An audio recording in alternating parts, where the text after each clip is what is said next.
Hi everyone, my name is Leah Granger and this is Curtain Call, an initiative of FabCollab where we speak with wonderful, brilliant women in the arts every week, Wednesday at noon.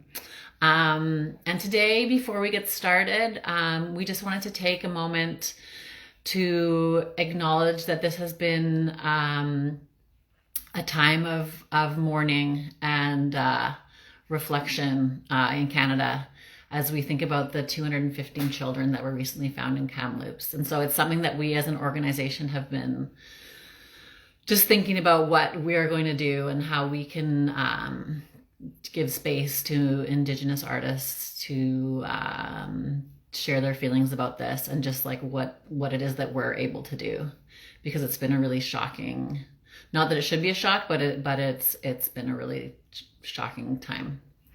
So we just wanted to take a second to talk about that. There's links on our website to a petition you can sign to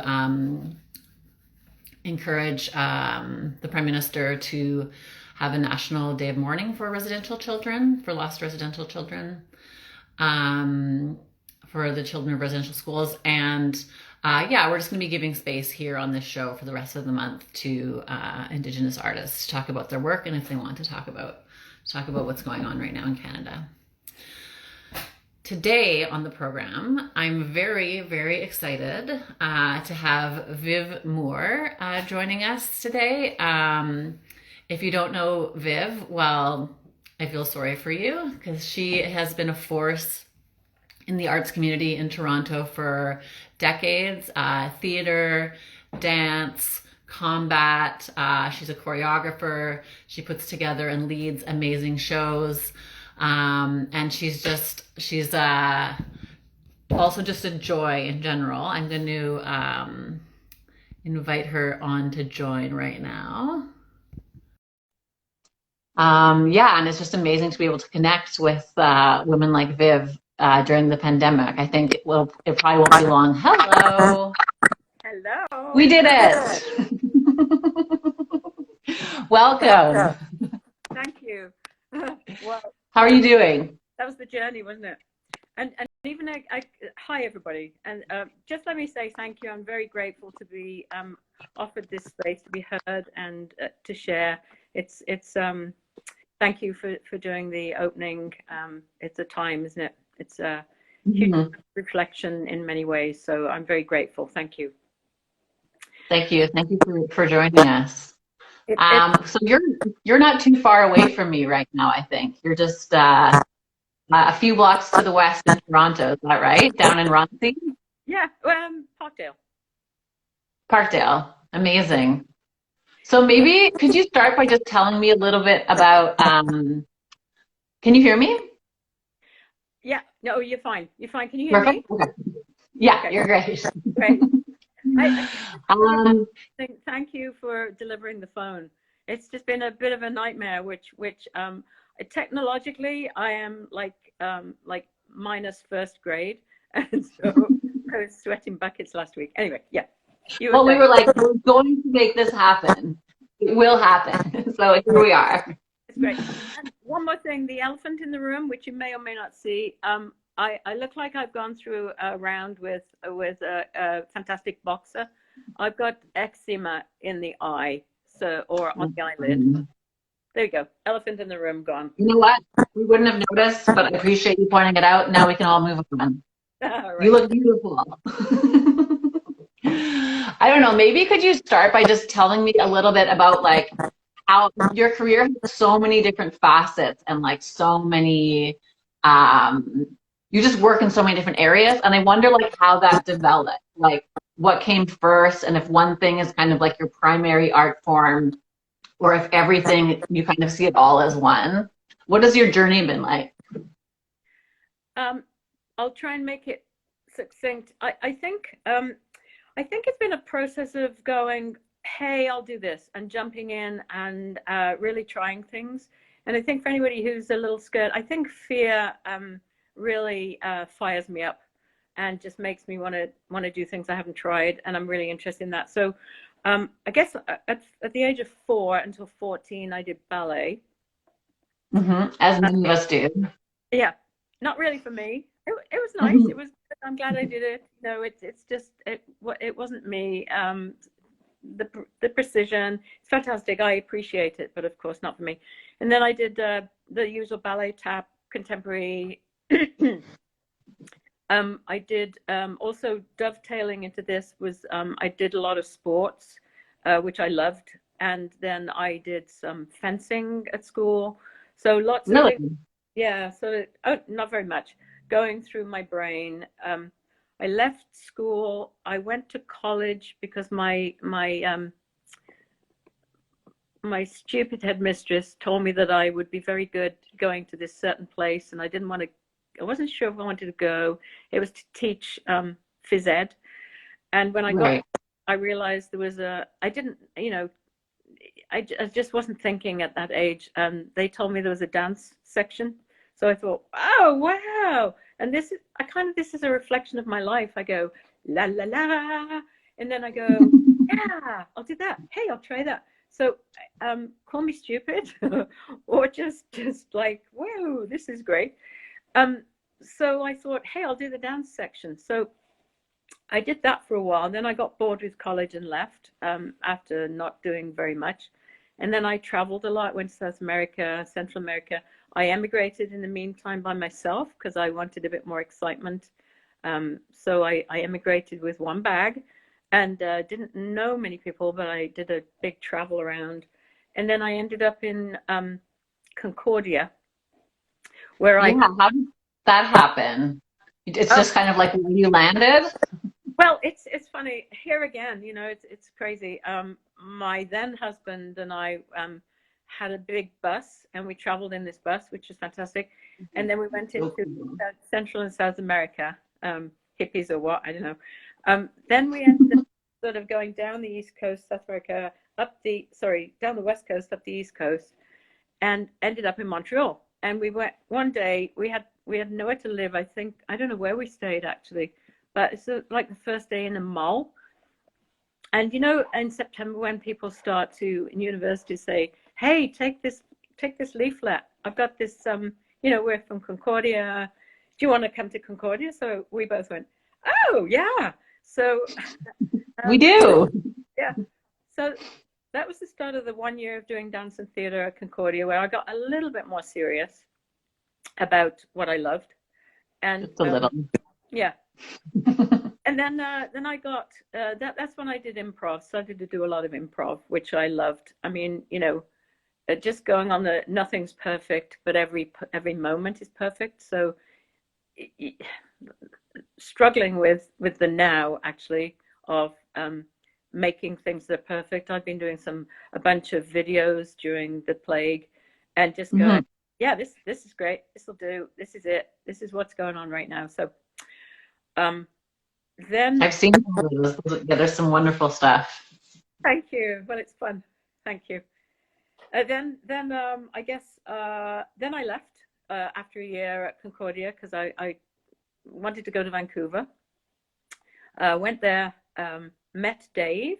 So my husband, my ex, and I split. Met Dave through a dance class he was teaching in Kitsilano. Ah, And that's where I'm from, hey? I was born, I went to Kids High. nice. Oh, Yeah, I love Vancouver. it's And beautiful. another a side story. My mom and dad had emigrated in the meantime. I had brought them to Calgary, which is where I was living, and got them a job and got them set up because my Wow. dad had lost his job. So there was this whole move thing, and then they moved to Vancouver. And then I met Dave, and we started a company, Remote Control, which we then we moved back to England to live for 3 years. We fell in love. We danced together. We went to Sweden and Australia. We had a tour in Sweden and Australia just by saying yes. I think just to people we met in London. What 'Cause were you touring? Like, what was the show? What was it it was an at improv. that time? It was an It improv was show. just, it was all improv? Yeah, and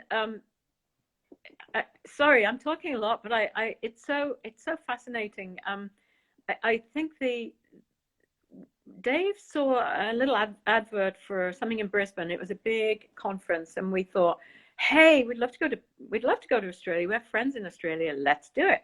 So normally, what you do is you write a paper, and then you get a whatever that thing is called afterwards, and you go, this is what I'm presenting. But very pushy, I think, naive, pushy. We sent off the abstract. That's right, the abstract of the paper. Yeah. And so we thought, Amazing. fuck. Oh, sorry. We better write a paper now. You're like, now we got to write something. So there's no Google then, it's just like library information. Yeah, totally. On improvisation and ballet versus ballet. And we got to Australia, and we we didn't realize we'd have to pay for the conference, because we thought being at the conference and delivering a paper, we could just, get in free. So they, okay, that's $350 each, please. Sorry, no. They said, okay, we'll stay for one more day and clean up. So that's what we did. We stayed. And then on the way down, we have some friends in Sydney, some friends in Melbourne who got us jobs. On the way down, we'd phone ahead and say, anything we could do? And they said, the one in Sydney said, yeah, University of Victoria, I think it was, needs a dance program in their degree. They don't have a dance degree program. Okay, we'll write it. So we did that. And really? On the way down. Yeah. That's incredible. So they just gave you that opportunity? I think that's amazing, because I feel like it's like we so often stop ourselves from achieving things by being like, well, that's just not realistic, and like nobody wants that, or like what you were saying, like you just sent the abstract. I catch myself doing that, where I'm like, oh no, like it's too late, I haven't put it together, da, da, da. Whereas a lot of times, like, no, put yourself out there, just throw caution to the wind. I think so. And I did many jobs in London, just temp jobs. I mean, we've all done it, waitressing, cleaning concerts, doing jobs that were so meaningless. And, but I needed the money, and we do what we do to survive. So then you put yourself out there. And I don't know, sometimes, like, I think the old way of thinking is you have to train with a master for 60 years and then you may go on the first rung. I get that. I get that some people do that, and that's a full appreciation of the art. But, I think sometimes you just got to, and keep the ego in check too. We're not bigger than we are. It's circumstances, things either drop in our laps, or we struggle for things, or we fight for things. And I think there's a healthy combo of fighting, taking, being, giving, and that's hard. That's a whole. I think there's also like different, in my experience, like there's different artists have different motivations for being artists. And so like for myself in dance, I kind of just like wanted to get it out there. Like it didn't have to be perfect. I just really wanted to do it, and I wanted to perform. But for other people, the point of it was to like really like finish this thing, and like they weren't gonna do it till it was ready. Right. Where I was like, I can't wait my whole life. I can just like do this now. I think it depends on the person as well. Yeah, I think you're right. Yeah, because I've been in many plays and many projects where rehearsals have been 9 hours, 8 hours. And it's great, and I know that we need to get the perfect thing to be put on so that people can see it. But I think times are shifting, and I get the appreciation for that, and it has to be what the director is seeing. But I'm part of the I think it's called the Improv Festival, which is through Guelph. There's a Guelph department that do an improv festival, and Ed Sinclair, my dear friend Ed Sinclair, who I've worked with for many years on films and things, he asked if I'd like to be part of it. So, there's that first showing of something, and you go, that's it. And to recreate it, it's okay. You can recreate it. It's also, I don't feel it's as much heart, perhaps, but it's labored, and it's good. It's all good. It's what you want. Yeah. I have a question. So like, it sounds like you're like, you have, I mean, it sounds like a great adventure, your early career and just like doing so many different things in so many different parts of the world. Um, and then at some point, does it have to like become more stable? Do you know what I mean? Because I feel like I'm kind of in this place in my career as an artist where it's like, okay, like I'm turning 30 and I've been able to like patch together like enough gigs and grants and like, different things and like weird jobs. And it's been amazing. And like to have all those adventures. But then I'm like I'm gonna get old. Like, and then what if I can't dance anymore? Like what if, or when do I have to like have a steady home? So like what does your career look like now? Like is that something that you had to consciously change things, or are you still kind of just like up for an adventure? Oh yeah, adventure, crazy, yeah. But I mean, it's okay for me to say that, but I've been at Humber College for Mm-hmm. 36 years now. That's Now amazing. that feels like a full-time job, but it's never been full-time. It's like living on the edge of partial loaders and part-timers. You know what I'm talking about. But it's I got the job. Joel Greenberg was the artistic director at the time, and he hired me as a master teacher. I didn't have a bachelor's. I didn't have a master's. Back then, this was 85. Mm-hmm. Back then, we were hired as master teachers, which is kind of interesting. And I always said, I don't want to teach. I don't Mm-hmm. just don't want to teach. I want to perform. But it's been sort of dovetailing. I've really enjoyed giving out what I've been taking in myself. So there's been this osmosis, and it suddenly became a little bit more serious in 85 about who I was and what I wanted to do. I hate labels, and don't stick me in any label. Don't stereotype me, anybody. I hate it. I hate the way that television auditions are just peg you without even you opening your mouth. But so there's that thing. But it's given me a base to go, that's my Humber teaching. And I also do this. And yes, I'll do this and do this and this. So You have this thing that's rooting you of it. By the way, a couple of your students are saying that you were their highlight. Viv was easily one of the highlights of Humber from somebody whose handle is Protocol Tin. So I don't know who that is. And another person named Steven are saying, I agree. Oh, thank you. Thank you. Love you. Yeah, you must have such a legacy of students like in Toronto and Canada after 36 years.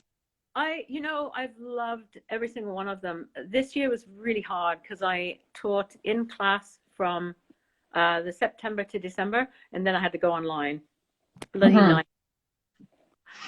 People really enjoyed it. Some people really got what they could out of it. It's like no, it was I'd rather be in the studio, distance and all that stuff, but it's hard. It feels like soon that'll be happening. Maybe. Hopefully. I don't know. I couldn't say that. I'm like not going to it. Yeah. I guess. Sorry, go ahead. No, I guess the seriousness or not the seriousness. Like my mom and dad were amazing, just so totally supportive, and used to say, whatever you want to do, pet. That was, I could have been anything, and they would have supported me.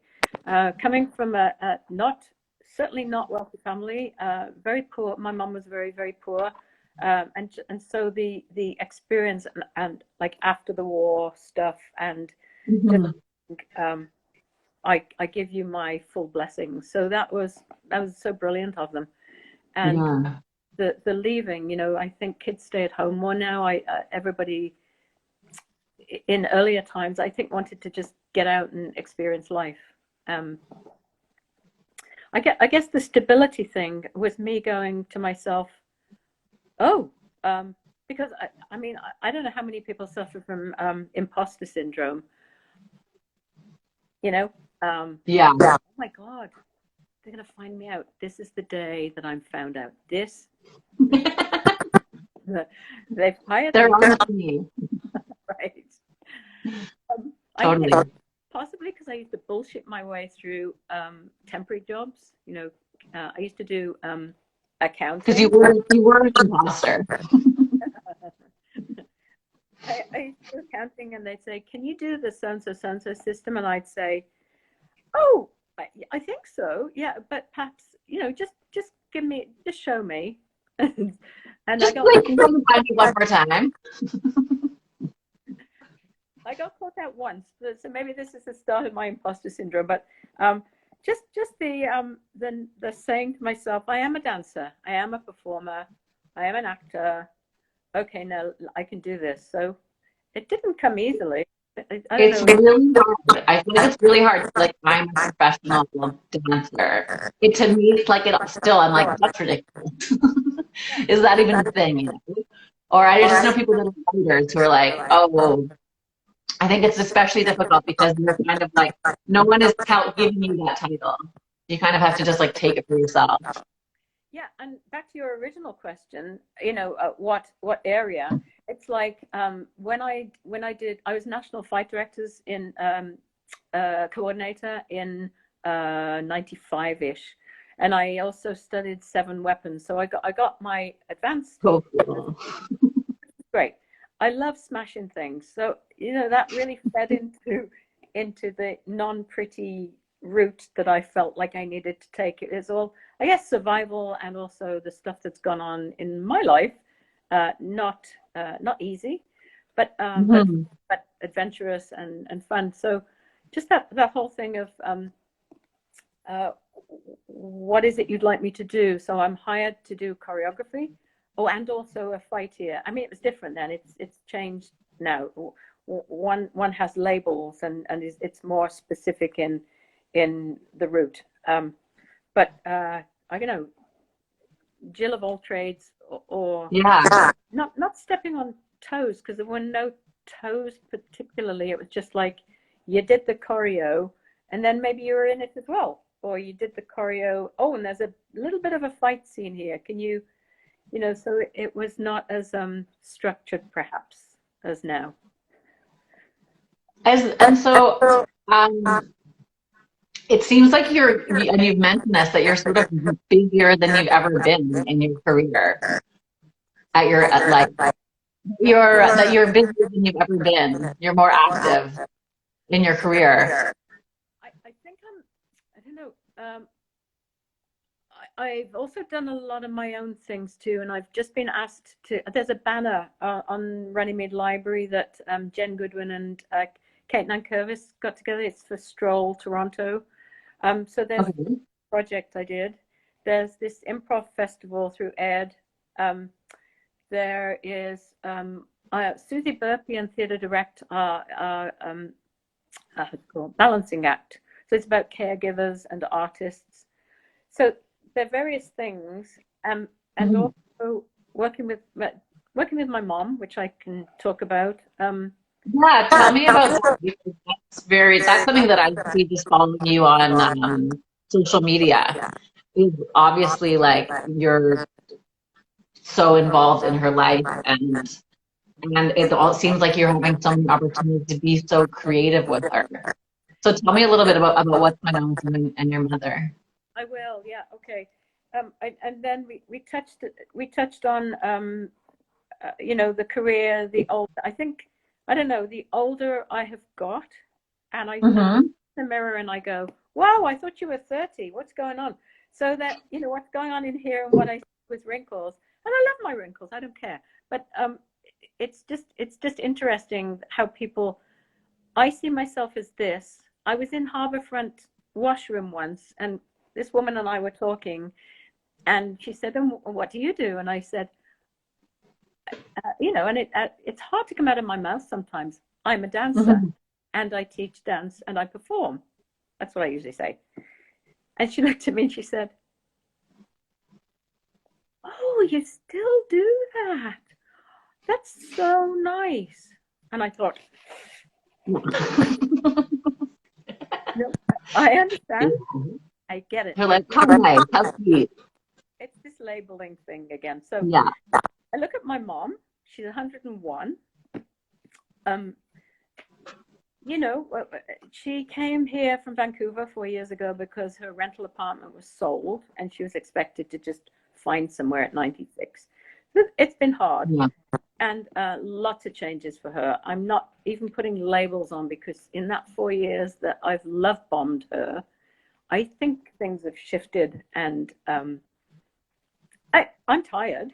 You know, Yeah.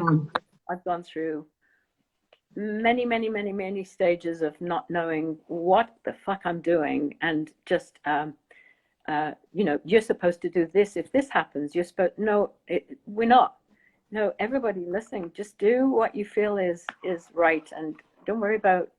People have too many opinions. It's driving me mad. This, especially this time of plague, there are so many people talk too much, and People have a lot of opinions about things that nobody has the answer to. So it's like, why? Let's just wait and find out what the answer is.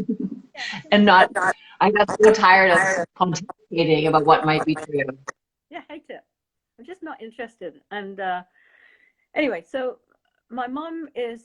We have a really special relationship. I've done a dance with her called Hags, which we did through O&R, Older and Reckless. And Claudia Moore has been so supportive. I love her.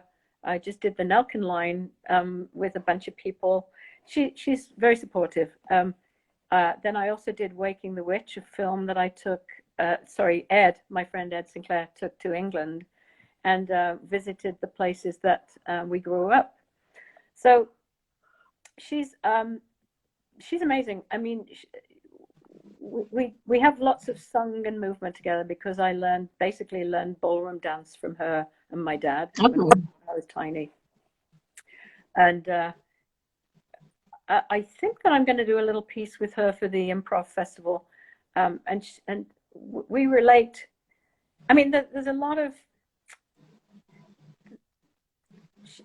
Might be not rude. She has a lot of memories, and they're a bit on repeat sometimes. And so it's a little bit like disappearing down the rabbit hole and then coming back up again. But I thank God, you know, she knows me, she loves me, I love her, we connect. Maybe we'll do another piece, I don't know. Yeah. Because it's been really, like, the one thing that really comes across in those videos is, like, there's a lot of delight. You know, you're both laughing and also, and it's like very charming. I don't know, and like really, there's just a lot in there, and you can just really see like how special your relationship is, and that you're giving her the ability to do this outlet, you know? Yeah. I mean, even just something like, oh, we've just got to walk down the corridor. Oh, okay. There's a certain, she's really agile. She only has a stick. So there's a certain sort of way that she walks, but she has to walk in step with me. If I'm leading with the left and she's the right, she does a little jump step. She does the correction. Yeah. So there's that. That's cute. And then the other thing is, the word association is just incredible. We'll go all over the place with word association, and then if we get into some kind of sashaying down to the toilet or to somewhere, it's like she's on air, and then when not dancing, it's more grounded. So, and getting into the car, little things like just getting into the car, say, okay. And we do a little dance back into the car. So it's ingrained. And I hear her frustration. I don't know. There's something deep in her not wanting to show off. Very interesting. I think. Interesting. Yeah, I think somebody told her once when she was little. It depends on your family, I think. I think her family, maybe a couple of members of her family perhaps weren't as supportive. So she has this massive entertainment thing that she likes to do. And of course, where did I get that from, I suppose?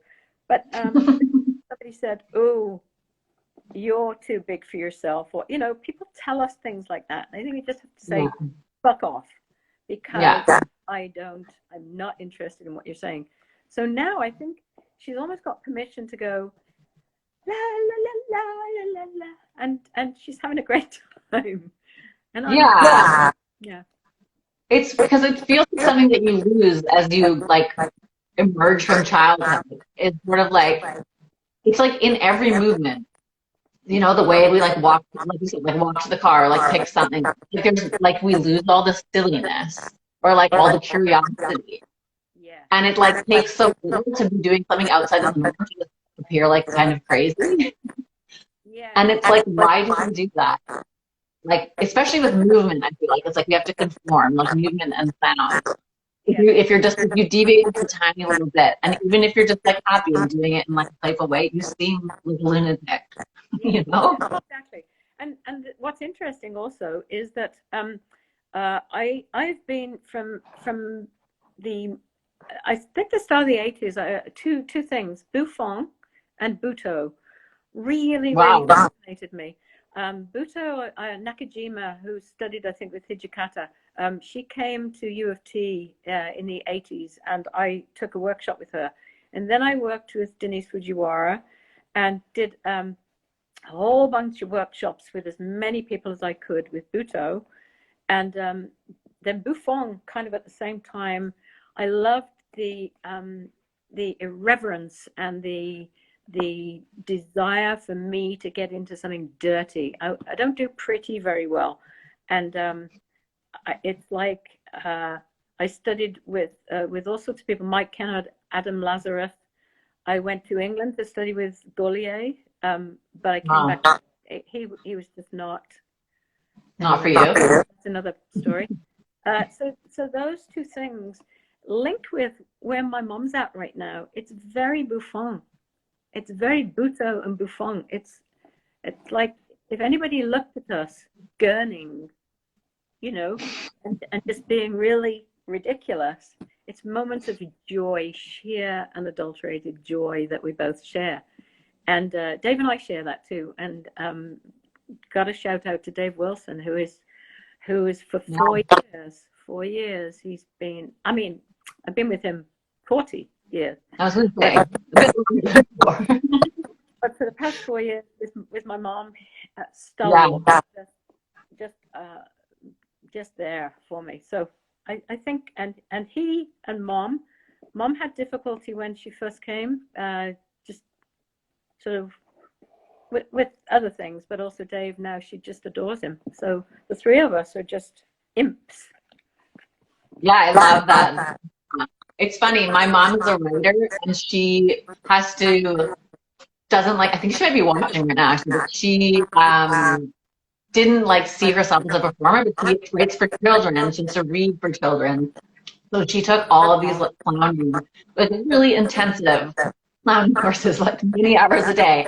And it's like she has it in her. And it's like keeping that playfulness and curiosity and like allowing yourself to be silly or be ugly or yeah. But I wonder how much of that is just already inside you, you know, like how much of that is just natural? Because I feel like I'm just naturally a bit like that. And how much of it is something that you learn? Like it's probably in you and your mom, you know? I think so. And the ridiculousness of circumstances, I think. Of course, you've got to take things seriously. Of course, life comes at you.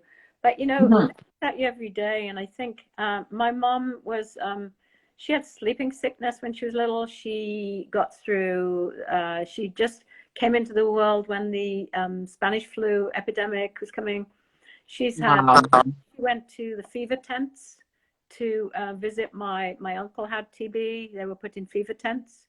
Her uncle had TB. She found my auntie who died by suicide. You know, and Mhm. so there's so much that, and I think it's where I'm from. I'm from the Midlands. A shout out to West Midlands, to my peeps, because maybe a couple of people watching. It's an area that I chose to move away from because I personally wasn't getting the excitement that I needed. But what's excitement?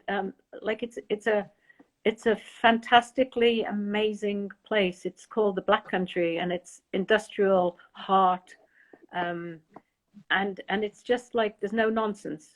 You don't. Yeah. You just get on with stuff. You move on. You don't suffer fools lightly. You just get through it.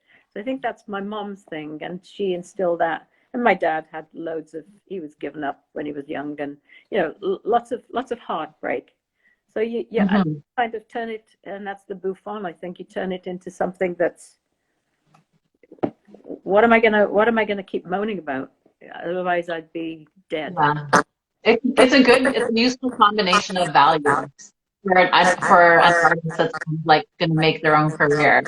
It's sort of like just get on with it, just like do the work, do the thing, but then also be ready to take risks and also be ready to like have a good time. Enjoy the journey. Yeah. I mean, easier said than done from the flip side. Yeah. Of course I worried. Of course, there was a time that Dave and I had nowhere to live, and we were out on the street. And we came back to Toronto. That's another story. But we literally had nowhere, and we had a suitcase each. And we were going to go to the soup kitchen, but we got $25 from Salvation Army, and we got some food. And anyway, story. But then that's when Dave got a job and I got a job. So I don't know. Is it? Have we got horseshoes up our asses, or is it just knowing there's not even a oh, tomorrow will be brighter. That's rubbish, because we don't know. But I think just having to deal with the alternatives or something. Did you ever have there been any risks that you've taken that you regretted taking? Regret? Yeah, do you have regrets? Like, because you've taken a lot of risks and done all like interesting things, and it always kind of paid off, or is it ever like a mistake looking back, or do you kind of feel like it's all kind of led you to where you are today? I think the latter. I don't have any regrets. I don't. I have no regrets with my mom and dad. There may be little regrets of what I've said to people, but I think if I've ever been really rude to people, it's been there's only one person that I'll tell you. I was a waitress, a silver service waitress in in Bournemouth for the season, and you worked from April to September, and you get a bonus at the end, and they dangle this bonus like a carrot and everything. And I put up with this guy. I was sharing a bunk room with this wonderful woman, and I thought, I've got to go on, got to get through to September, got to get through. And it was like the end of August or something, and there was mustard on the floor, and he said, pick that up. And it triggered something in my brain and I was quite young, and I don't think I'd sworn at anybody before. I hope you don't mind me swearing on this program. Oh no, it's fine. And I said, I didn't drop it. I mean, I didn't drop that. And he said, pick it up. And I said, fuck you. And he said, and I felt really good. And he said, okay, you leave. I thought, oh, my bonus. So, I have moments like that I go, deserved. But as for taking jobs. Yeah, but it doesn't sound like you regret that. What? It doesn't sound like you regret that. No. No, I don't. I took jobs, and there's nobody that I've worked for. I got a shout out to Alison McMacken, Theatre Rustical, because that physical theatre is amazing. The way she works is just fantastic. I've loved working with her, and creating a character from very little. No, I think it's been stepping stones, and I look back and I go, okay, now I'm doing some artwork. I like outsider art. I don't. I'm sort of diving into workshops and things if I have the time. And like visual art. Okay, cool. Yeah, I make books. and I do some calligraphy and paper making stuff. So that side. So I don't know. I don't know. I feel like moving to an island or something. I don't know. I don't know what the next step of my journey is. It sounds like, yeah, it's still full of wonder. I like it. I think that's part of what made your work and like your career so, just like you touched a lot of people. Like even where I met you and because I'm from Vancouver and I hadn't been in Toronto very long was the 60 by 60, which was like 60 choreographers and 60 musicians, and we each had 1 minute. And that was just like an incredible feat where you coordinated 100 dancers in a 1 hour show.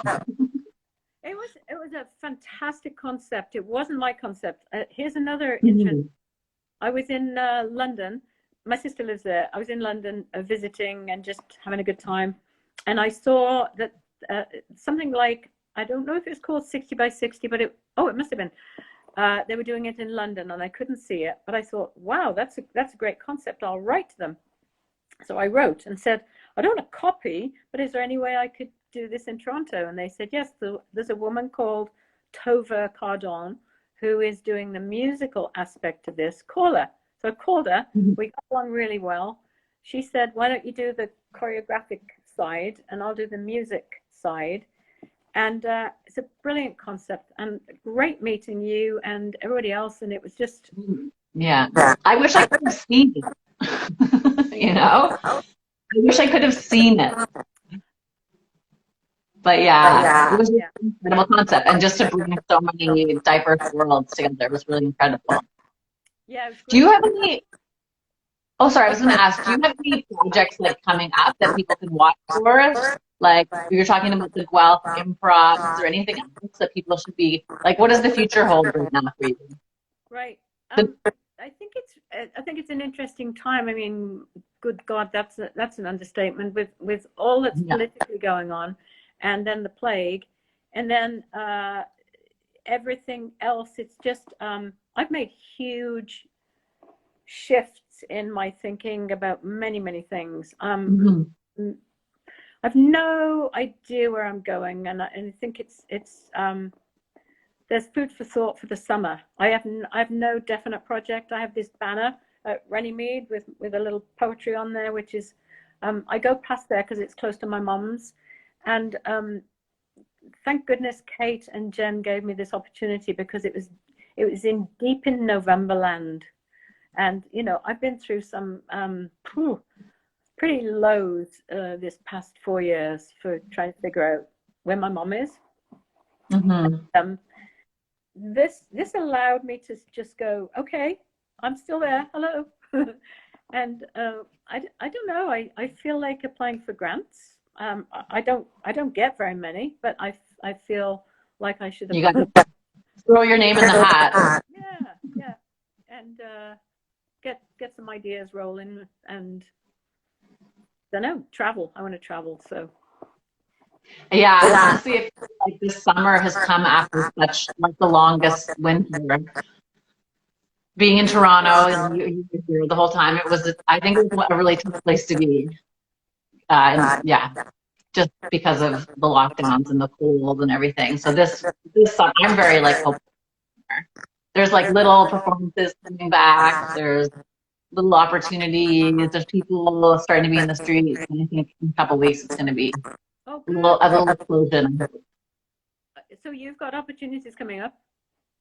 Yeah, like we through FabCollab we're organizing just like little communities. Like there's in small venues in Phuket, there'll be little performances, and then later we'll have another streaming festival, but there'll be allowed to be a few audience members. So yeah, like slowly, I think with a small audience, and it's not like going to be full swing like normally in summer with festivals and everything, but I think people really want in whatever capacity. And I've been seeing people performing in parks a lot more.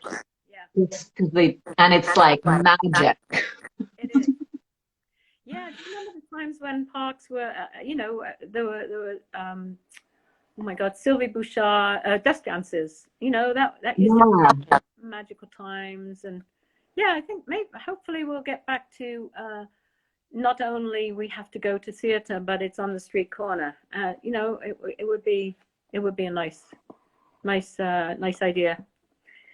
And Yeah. I've always, performance has always been something that I've enjoyed doing out of necessity, or like just because that, and now it's become a necessity again, that is like the venue that is safe. And I think it could be kind of cool, especially during these summer months, like if we can start animating the city again.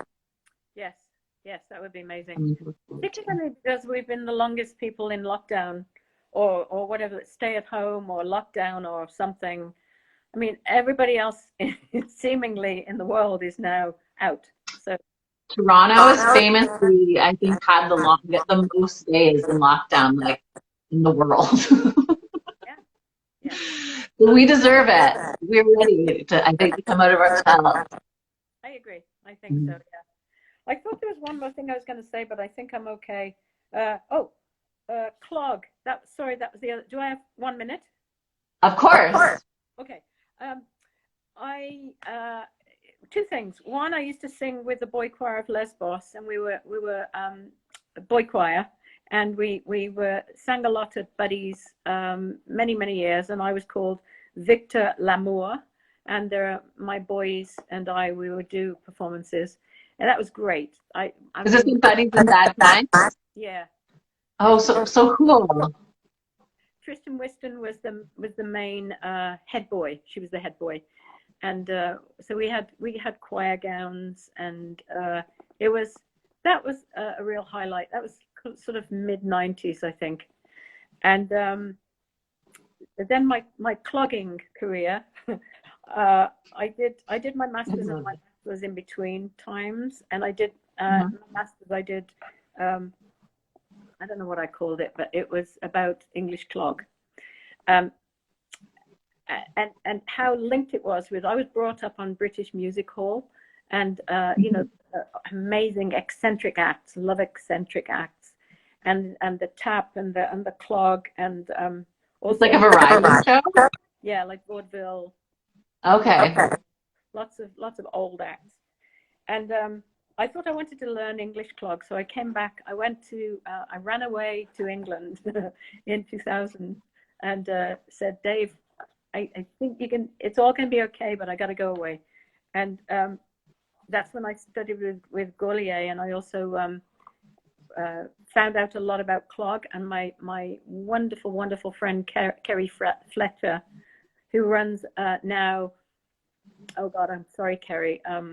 It's Maypole and hip hop, and some. Oh wow! Yeah, interesting. It's amazing. So wow, just the whole disappearance of cultures and how folk dance, English folk dance, English folk music have been sort of, okay, well, that's not very interesting, is it? But it's sort of a resurgence. Mm-hmm. Yes, my solo show, which I did in 2007, was a combination of Buto, clog, and combat. Just a sort of a nice mix of all three, and I think that's where I sit, with a little bouffon thrown in. So are these available online anywhere? Can people watch any of your work? I'm terrible at this, as you know, because last week I was clueless. I have a website, vivmoore.com, which we're going to link to the website. Yeah. I think it's about 6 years old, and so Ed, my friend, keeps saying to me, "Send me stuff." I just don't have any time, so there's bits and dabs on there that people could look at. Yeah, there's a lot of there. There's a lot of wonderful stuff to check out. So we'll link to that in the comments on your website.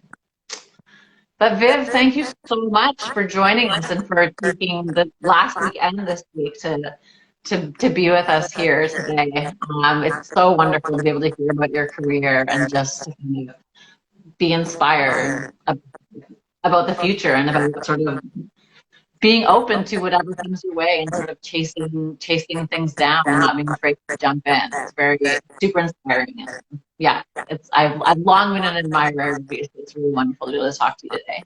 Thank you so much. I'm so honored and grateful you asked me, because it's not about me. It's just it feels odd me talking about myself, because it feels a bit, ooh, okay, well, that's enough of me now. Because I haven't even spoken to you. I'd like to have tea sometime and even talk to you. Yeah. And anybody, I think anybody, see, this is what I love. Anybody has potential. Everybody has such potential, and we either put a lid on ourselves or allow others to put a lid on. And you asked me once about movement and dance, how were they the same? And all of my students, it's like everybody has a chance to do something with movement. And dance is dance movement? Sure, I think it's all dance is movement. If you want to train to be in the National Ballet, then I'm not talking to the same people, but we all have potential. So we do. How that comes out, I think, and how we allow it.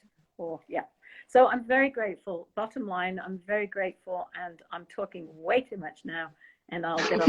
No, you're talking. Well, thank you so much. I'm just going to say a couple of things that we have coming up, because we organize a lot of different events online. Most of our stuff is online, obviously because of the pandemic, but there'll be more stuff out in the real world. But we have World with Gear this Friday, June 4th, and there should be a link in our bio with Anita, Lenka Lichtenberg, and Alina Kuzma are going to be performing. So if anyone wants to check that out, it's in the link. And we'll be back next week at next Wednesday at noon with Curtain Call again, and presented by FabCollab and Chapter. So thanks so much, Viv, and enjoy the rest of your Wednesday. It's so lovely to chat with you. Thank you, Leah. You're amazing. And FabCollab. Awesome. Thanks everybody for tuning in. Ciao. Bye.